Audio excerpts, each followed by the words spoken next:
Hey everybody, congratulations on realizing our channel exists. Thanks for tuning in to our meteorology segments. They've been getting pretty exciting lately.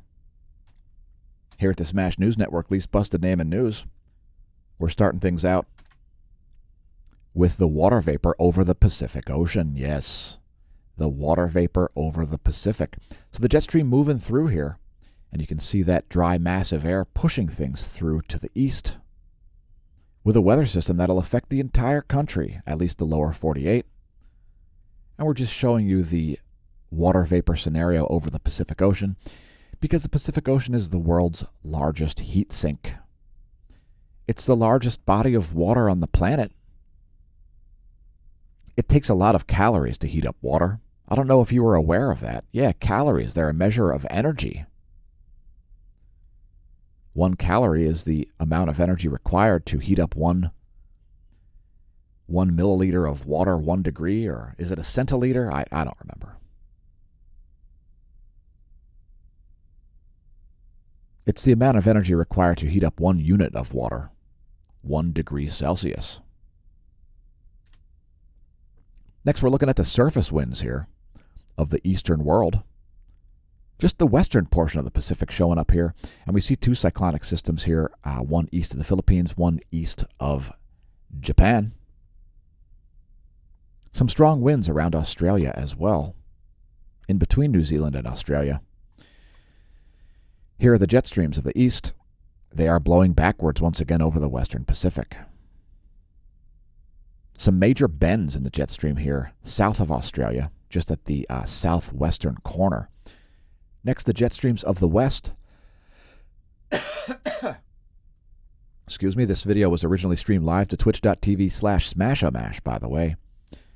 Make sure you follow us over there so you see our live streams. We did lengthy ones. We'll talk about it in a minute. First, the jet streams are very chaotic over the western portion of the world. They're blowing backwards over the central Pacific Ocean and then making an abrupt bend and turning back to a west to east flow there, right in this area here.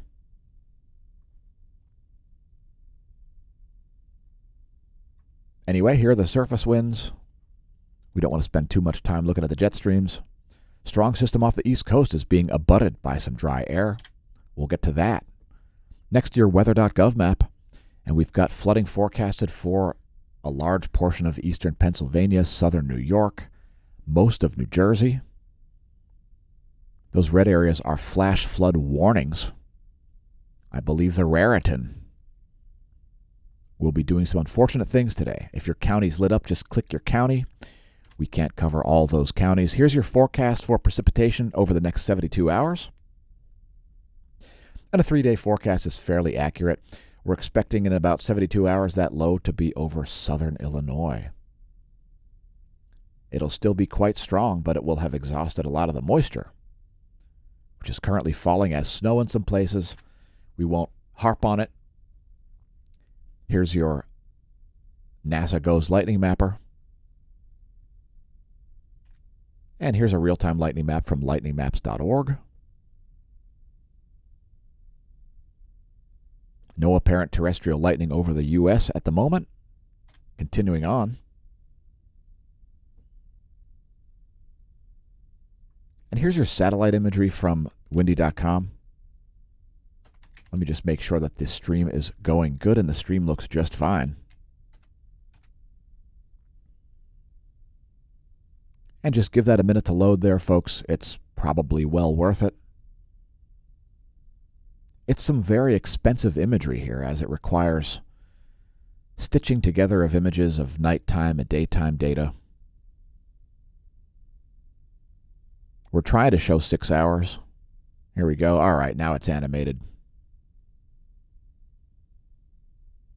Or not. Anyway, let's continue on. We don't have too much time to spend on such things.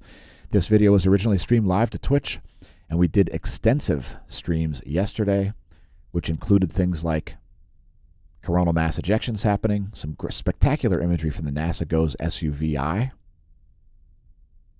So we did did about 10 hours of streaming yesterday on Twitch. The sun is a pretty good screensaver, folks. By the way, if you're viewing only on BitChute, make sure you subscribe over on YouTube. Go watch the videos over there, as you're missing our daily space weather videos almost entirely. Thanks to our BitChute viewers regardless. Congratulations on realizing our channel exists. Thanks for watching on YouTube. Thanks for putting up with the censorship and nonsense and fraud on YouTube. We don't propagate any of that stuff. Once again, congratulations on realizing our channel exists, especially on YouTube, where I'm sure the algorithms have nothing to do with the fact that we only have 2.2 thousand subscribers at the moment. Next, the Smash team is our replacement for Patreon. Thanks to everybody who signed up over there. We've recently put up yesterday's white noise at smashamash.com/smash team. There is a bronze level, by the way, if you weren't aware. There is a bronze level. So when you log in, just click on posts. You'll be able to see all the posts that are associated with whatever level you are, whether it's bronze or silver or gold paid up annual.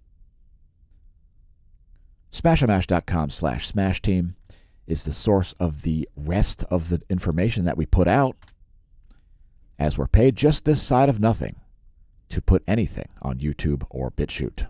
Thanks to everybody who supports us at the Smash team. Thanks to the Smash team, etc. Here's a radar animation of the western portion of the U.S. Some wet snow and wintry mix falling in places like Salt Lake City. Precipitation finally waning in southern Alaska. And there's the full image of the lower 48. Yowzers. Quite a lot of moisture here, and it's stagnating, which is the source of all of those flood warnings. Next, the shortwave radiation map and the water vapor map, I think. There we go. Got to resubmit that one. I apologize for the delay. Just give that a minute to load. So there's what's going on in the cloud layer.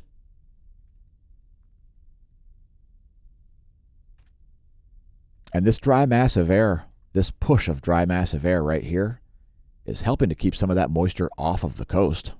And for that, New Jersey thanks you. And so do I, as I don't like driving in torrential downpours nor in floods. So here's your recap. There's the U.S. Doppler radar map.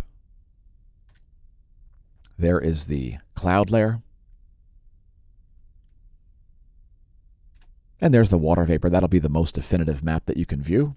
Remember, folks, dry air is more massive than moist air and has a tendency to push it around. It's the main impulse. Everybody looks at where moisture is as it's associated with storms and precipitation and low pressure.